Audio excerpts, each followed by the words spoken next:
नमस्कार साथियों, स्वागत है आपका आपके अपने YouTube चैनल एचएस पॉइंट पर। साथियों, हम आज यहाँ पे रीजनिंग की 17वीं क्लास कर रहे हैं। अगर अभी तक आपने हमारी 1 से लेकर 16 तक की पिछली हमारी रीजनिंग की क्लासों को नहीं देखा है तो आप हमारे चैनल पर जाकर आप साथियों विजिट कर सकते हैं।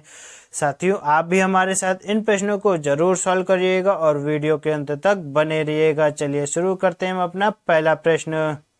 साथियों, हमारा यहाँ पे जो पहला प्रश्न दिया गया हुआ है, निम्नलिखित श्रेणी में विषम शब्द ज्ञात कीजिए। और यहाँ पे दिया गया हुआ है इस्लामाबाद, ढाका और ये हमारा जो दिल्ली है। साथियों, ये तीनों हमारी राजधानी है, 3 देश की हमारी ये साथियों हमारी क्या है, राजधानी है। साथियों, तो हमारा यहाँ पे विषम क्या हो जाएगा, इंडिया हो जाएगा। साथियों, इंडिया क्यों विषम हो जाएगा, इंडिया हमारा साथियों हमारे देश का नाम है, इंडिया भारत हमारे देश का नाम है। साथियों, ढाका किसका नाम है, बांग्लादेश का, BNG बांग्लादेश का नाम है। और दिल्ली हमारी भारत की राजधानी है।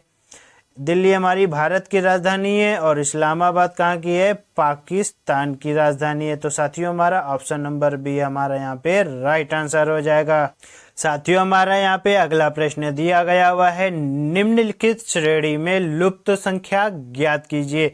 साथियों, इस प्रश्न के हम 2 तरीके आपको बताएंगे, तीनों बेहद ही बेस्ट अप्रोच हैं। देखिएगा, पहला तरीका उससे भी अच्छा है। दिया गया है साथियों, यहाँ पे देखेंगे 20, 30, प्रश्नवाचक चिन्ह और 72। साथियों, अगर आप देखेंगे इसका करने का तरीका देखिएगा।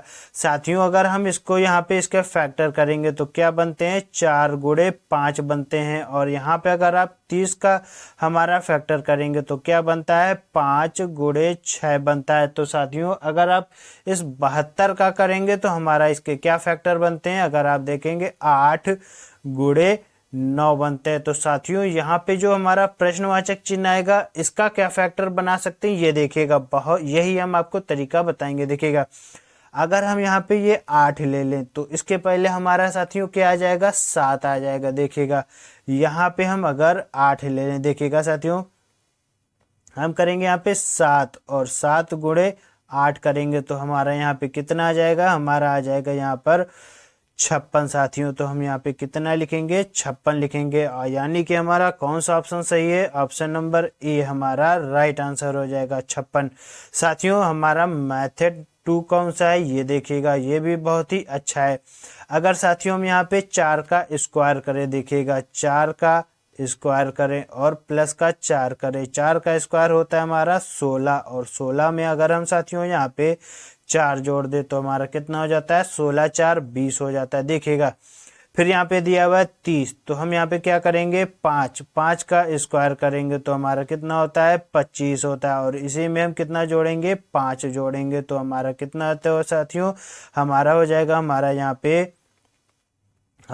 पे 25 5 30 हो जाएगा।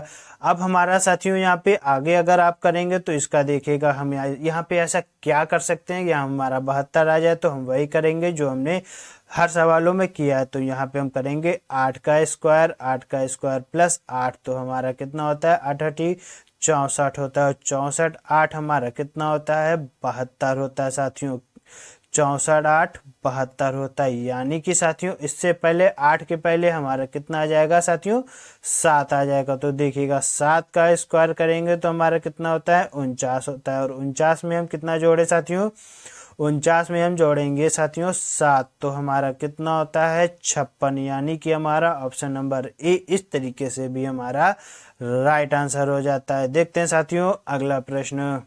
पिछले प्रश्न में हमने आपको 2 मेथड बताए, अब इस प्रश्न को देखिएगा। दिया हुआ है, निम्नलिखित उत्तर आकृतियों में से उस उत्तर आकृति को चुनिए जिसमें प्रश्न आकृति उसी दिशा में निहित है। साथियों, प्रश्न बहुत ही अच्छा सरल है, आप भी करिएगा। देखिएगा, दिया हुआ ये इस तरीके का हमारा चित्र बना हुआ और यहाँ पे हमें बताना होगा कौन सी उत्तर आकृति में हमारा बना हुआ है। साथियों, अगर आप देखेंगे यहाँ हमारा ऑप्शन नंबर ए में ही हमारा चित्र बना हुआ, ये देखिएगा इस तरीके से साथियों हमारा यहाँ पे बना हुआ। ऑप्शन नंबर ए हमारा राइट आंसर हो जाएगा, बी हमारा नहीं होगा, सी हमारा नहीं बनेगा, डी हमारा नहीं बनेगा। देखते हैं अपना अगला प्रश्न।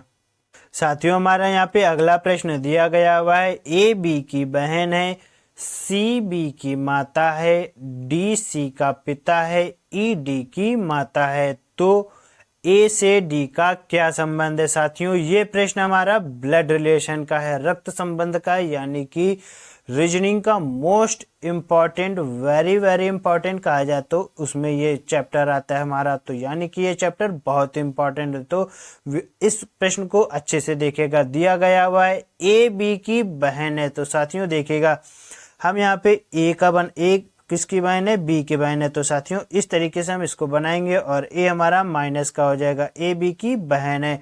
आगे दिया हुआ है सी बी की माता है साथियों, तो सी हमारा ऊपर आ जाएगा और ये इस तरीके से हमारा बन जाएगा, सी हमारा माइनस हो जाएगा। पर हमारा अगर ये आप यहाँ पे देखेंगे बी हमारा, इसका जेंडर क्लियर नहीं है, मेल है या फीमेल है। तो आगे देखिएगा प्रश्न को, दिया गया हुआ है डी सी का पिता है साथियों। अगर आप यहाँ पे देखेंगे सी के ऊपर आएगा डी, तो यहाँ पे आ जाएगा, तो एक पीढ़ी और ऊपर आ जाएगा, तो ये क्या हो जाएगा, डी जो है सी का पिता है। तो साथियों आगे प्रश्न देखिएगा अगर आपको करेंगे।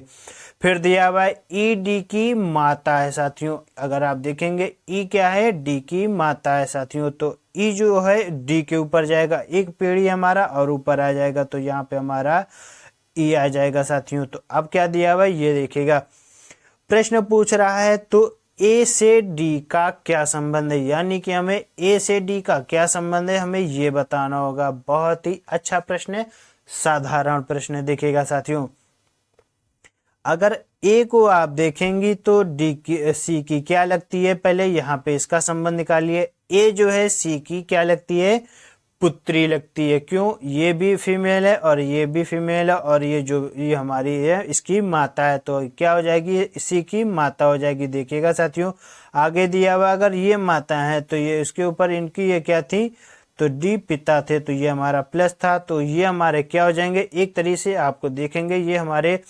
ग्रैंडफादर के उस क्रम में आते हैं। तो अगर आपको यहाँ पे ग्रैंडफादर नानी नाना दिया हुआ है और पुत्री और देवती दिया हुआ है, तो हमारा यहाँ पे आंसर क्या होगा ये इंपॉर्टेंट है। तो दिया हुआ ए से डी का क्या संबंध है, यानी जो डी है ए की क्या लगती है साथियों। तो अगर आप देखेंगे हमारा ये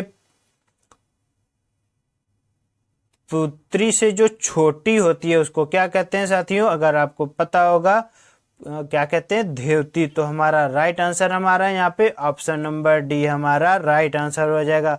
उसको साथियों पनाती जहां तक कहते हैं, पनाती, और इसको हम प्रश्न के हिसाब से हमारा क्या हो जाएगा, ऑप्शन नंबर डी हमारा राइट आंसर हो जाएगा। देखते हैं अपना अगला प्रश्न। अगला प्रश्न हमारा दिया हुआ है, बहुत ही मोस्ट इंपॉर्टेंट है। इस प्रश्न में आधे से ज्यादा बच्चे गलत कर देते हैं। इस प्रश्न को गौर से देखिएगा, पर बहुत ही सरल है।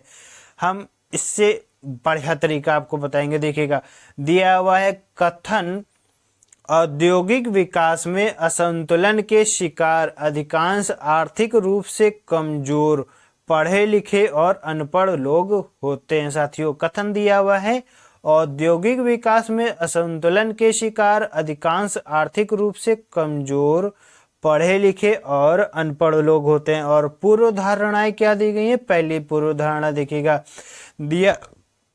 दिया गया हुआ है, भारत में औद्योगिक विकास मुख्य रूप से राजनीतिक सोच के अनुसार हुआ है साथियों। भारत में औद्योगिक विकास क्या मुख्य रूप से राजनीतिक सोच के अनुसार हुआ है, यहाँ पे राजनीतिक के बारे में तो कोई बात ही नहीं है। तो इसीलिए हमारा ऑप्शन नंबर जो हमारा ये हमारा पूर्व धारणा पहली हमारी गलत हो जाएगी। देखिएगा दूसरी दी गई हुई है, जनजातीय लोग सदा ही औद्योगिक विकास से प्रतिकूल रूप से प्रभावित होते। यहाँ पे दिया गया है साथियों, जनजातीय लोग सदा ही औद्योगिक विकास से प्रतिकूल रूप से प्रभावित होते हैं। क्या साथियों हमारे यहाँ पे प्रतिकूल रूप से प्रभावित होते हैं, नहीं होते साथियों। तो हमारा यहाँ पे क्या ऑप्शन सही हो जाएगा, ऑप्शन नंबर डी। अगर आप देखेंगे साथियों हमारा पूर्व धारणाएं पहला और दूसरा में से कोई निहित नहीं है। ऑप्शन नंबर डी हमारा राइट आंसर हो जाएगा साथियों। ये रीजनिंग की क्लास आपको कैसी लगी, अगर अच्छी लगी हो तो हमारे वीडियो को लाइक करिएगा, चैनल को सब्सक्राइब करिएगा और बेल वाली घंटी को दबाना साथियों ना भूलिएगा, शेयर करना ना भूलिए। मिलते हैं आपसे अगले वीडियो में, तब तक के लिए नमस्कार।